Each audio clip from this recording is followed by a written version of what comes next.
Hello నమస్తే welcome to my channel మెకానియన్. మన third series వచ్చేసి ఇంజనీరింగ్ మెకానిక్స్.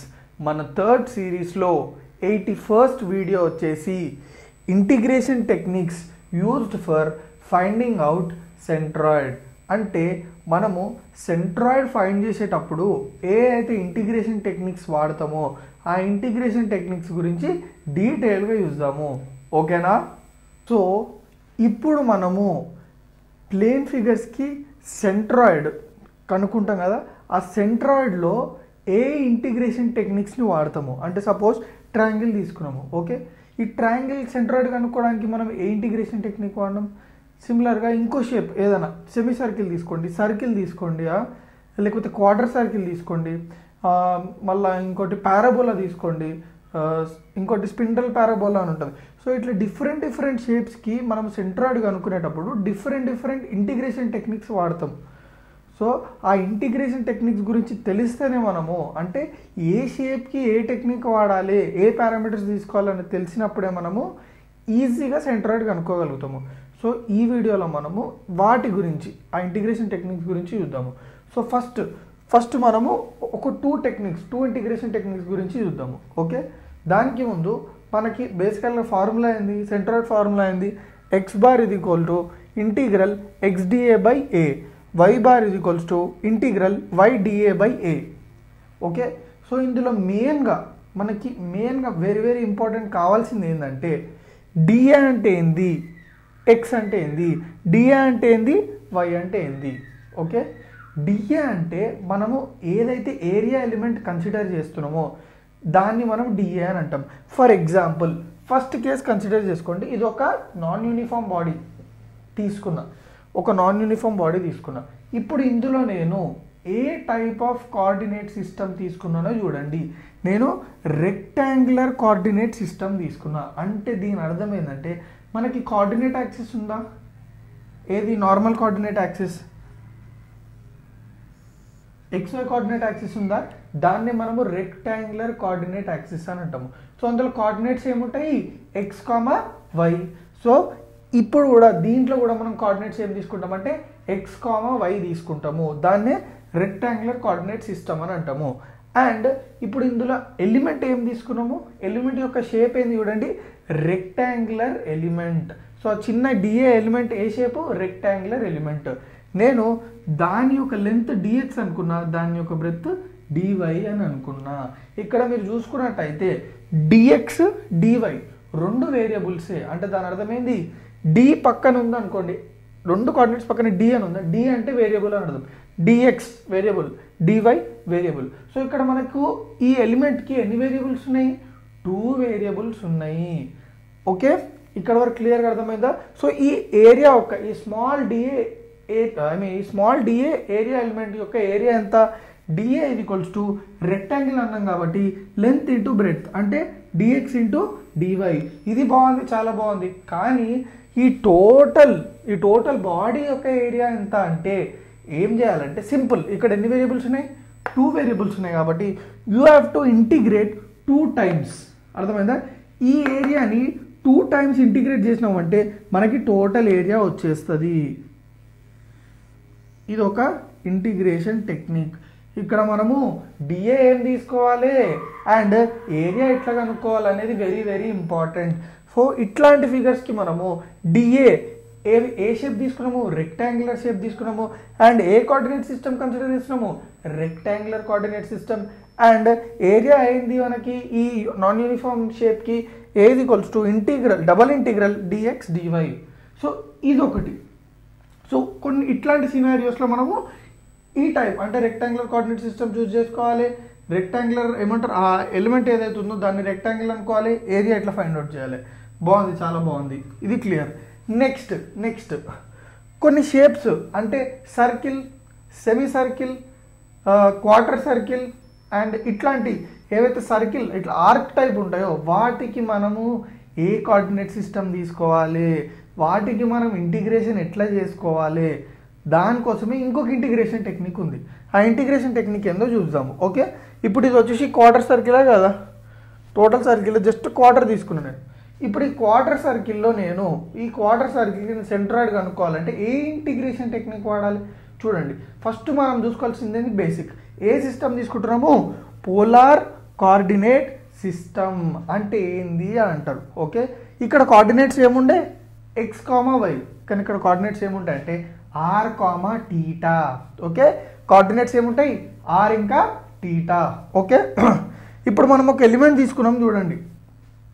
ఇక్కడ కూడా నేను రెక్టాంగులర్ ఎలిమెంటే తీసుకున్నా, కానీ ఇక్కడ సిస్టమ్ ఏంది?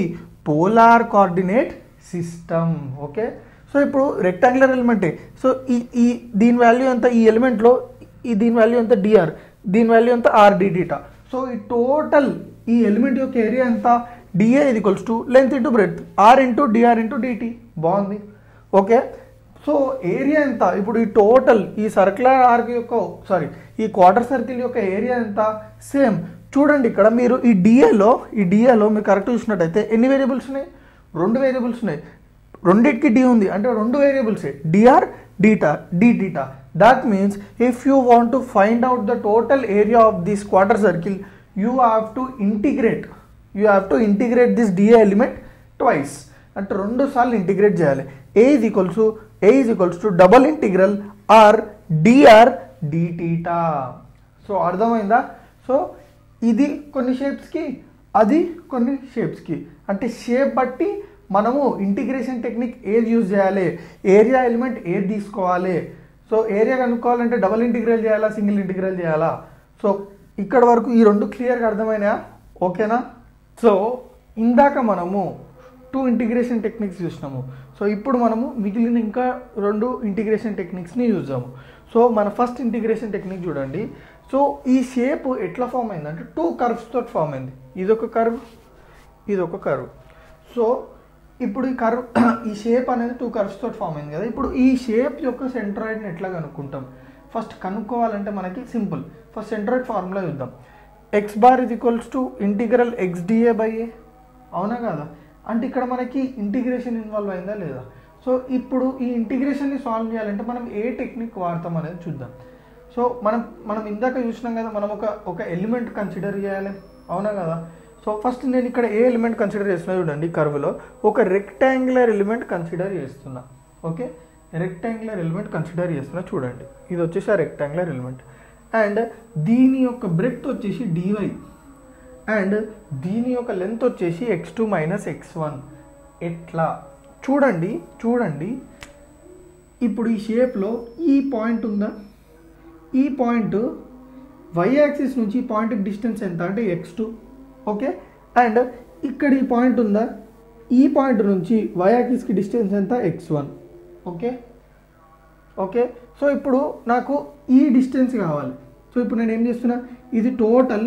ఈ టోటల్కించి x1 తీసేసినాను అనుకోండి, ఈ డిస్టెన్స్ వస్తుందా రాదా? సో ఈ టోటల్కించి ఈ x1 తీసేసిన అంటే x2 మైనస్ x1 తీసేస్తే నాకు x2 మైనస్ x1 వచ్చింది. ఎందుకు అంటే మనకి ఏరియా కావాలంటే ఈ లెంత్ కావాలి కదా. ఓకే, ఈ లెంత్ కనుక్కోవాలంటే మనకి ఈ వాల్యూస్ తెలిసి ఉండాలి.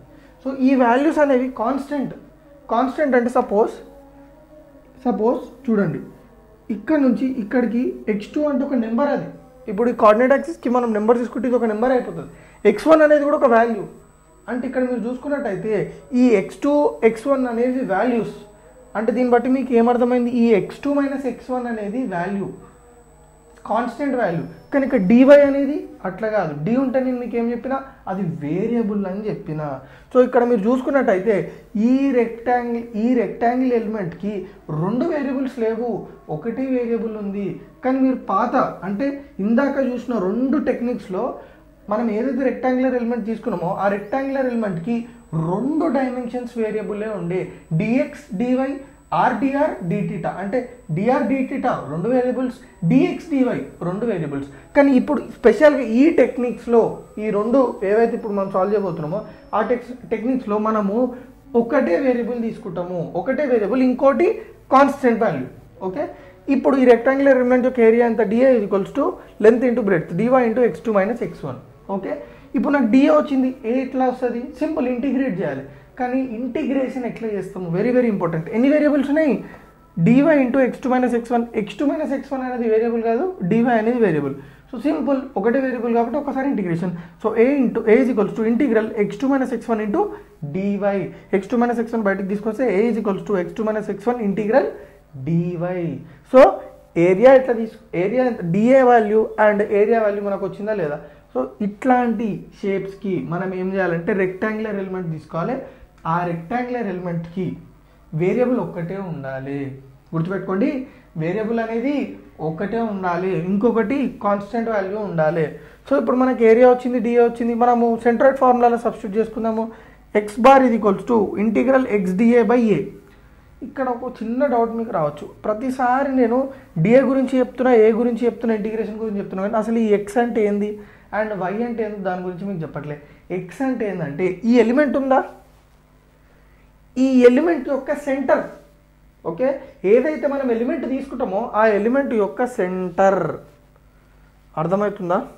సో ఇక్కడ ఈ ఎలిమెంట్ యొక్క సెంటర్ ఏంది, ఇదా కాదు. Okay, this is the centre. So Y axis నుంచి ఈ సెంటర్కి ఎంత డిస్టెన్స్ ఉంది, XC. సో ఇప్పుడు మనకి సెంట్రాయిడ్ ఫార్ములా ఏమొస్తుందో చూడండి. ఎక్స్ బార్ ఇది ఈక్వల్స్ టు ఇంటిగ్రల్ ఎక్స్ ప్లేస్లో ఏం రాసాం XC, డిఏ ప్లేస్లో dy into x2 minus x1 by A ప్లేస్లో x2 minus x1 into integral dy. So ఇట్లా సాల్వ్ చేయాలి మనం. ఎప్పుడైతే ఇట్లాంటి షేప్స్ ఉన్నాయో అందులో మనము రెక్టాంగులర్ ఎలిమెంట్ తీసుకోవాలి అండ్ ఇంటిగ్రేషన్ అనేది ఎట్లా సాల్వ్ చేయాలో మనం క్లియర్గా చూసినాము. సో ఇందాక మనము ఎక్కడి వరకు చేసినాము, మనము ఇట్లాంటి షేప్స్కి ఏ ఇంటిగ్రేషన్ టెక్నిక్ని వాడాలో చూసినాము. సో నెక్స్ట్ ఏంటంటే చూడండి, ఇప్పుడు ఇట్లాంటి కర్వ్స్, ఇది ఒక కర్వ్ కదా. సో ఈ కర్వ్ పేరు ఏంటంటే parabolic spandrel. Okay, spandrel. Okay, parabolic spandrel. Okay, so ఇప్పుడు దీనికి సెంట్రాయిడ్ ఫైండ్ అవుట్ చేయాలంటే మనం ఏ ఇంటిగ్రేషన్ టెక్నిక్ యూజ్ చేయాలి. ఫస్ట్ వెరీ వెరీ ఇంపార్టెంట్, మనం ఎట్లాంటి ఎలిమెంట్ని కన్సిడర్ చేయాలి. ఇక్కడ మీరు చూసుకున్నట్టయితే హారిజాంటల్ రెక్టాంగులర్ ఎలిమెంట్ తీసుకున్నా, ఇక్కడ చూసుకుంటే మీరు వర్టికల్ రెక్టాంగులర్ ఎలిమెంట్ తీసుకున్నా, అది very very important point. Next coordinate system వచ్చేసి రెండిటికి రెక్టాంగులర్ కోఆర్డినేట్ సిస్టమే. ఓకే, అండ్ ఇంకో వన్ మోర్ కామన్ పాయింట్ ఏంటంటే చూడండి, ఈ ఏరియా ఎలిమెంట్కి డైమెన్షన్స్ చూద్దాం. ఓకే, ఒకటి వచ్చేసి dx, ఇంకొకటి వచ్చేసి ఏంది y2 మైనస్ y1. అంటే దీన్ని బట్టి మీకు ఏమర్థమైంది, ఈ రెండు టెక్నిక్స్లో మనము ఏదైతే ఏరియా ఎలిమెంట్ తీసుకుంటున్నామో అందులో ఒకటే వేరియబుల్ ఉంది. కావాలంటే ఇప్పుడు దీంట్లో ఏరియా చూడండి, డిఏ ఏరియా ఏముంది, dy into x2 minus x1. ఇక్కడ కూడా చూడండి, డిఏ ఇది equals to dx into y2 minus y1. ఇక్కడ ఓన్లీ వన్ వేరియబుల్, ఈ ఏరియాలో కూడా ఓన్లీ వన్ వేరియబుల్. అంటే ఇట్లాంటి వాటికి మనము ఏరియా ఎలిమెంట్ తీసుకున్నప్పుడు ఒకటే వేరియబుల్ ఉండేటట్టు చూసుకోవాలి. క్లియర్గా అర్థమైందా. దాని తర్వాత ఏరియా ఎట్లా అనుకోవడం, సింపుల్. ఏరియా జస్ట్ ఇక్కడ ఎన్ని వేరియబుల్స్ ఉన్నాయి నేను చెప్పిన మీకు, ఎన్ని వేరియబుల్స్ ఉంటే అన్ని టైమ్స్ ఇంటిగ్రేట్ చేయాలని. సో ఇక్కడ ఓన్లీ వన్ వేరియబుల్ ఉంది కాబట్టి ఓన్లీ వన్ టైం ఇంటిగ్రేట్ చేస్తాం. So if you integrate D A one time, that's it, you will get total area. A is equals to integral y2 minus y1 into dx. So A is equals to y2 minus y1 బయటకు తీసుకొస్తే A is equals to y2 minus y1 integral dx. So క్లియర్గా అర్థమైందా ఈ video, ఇందులో ఉన్న 4 integration techniques. So నా video ఏమైనా కొంచెం మీకు సప్లిమెంట్ చేస్తే మీ ప్రిపరేషన్ని, లేదా మీకు ఏదో by small means if it is contributing to your preparation. So ఏమైనా మీకు కొంచెం అట్లా అనిపిస్తే తెలుసు కదా ఏం చేయాలో, రైట్.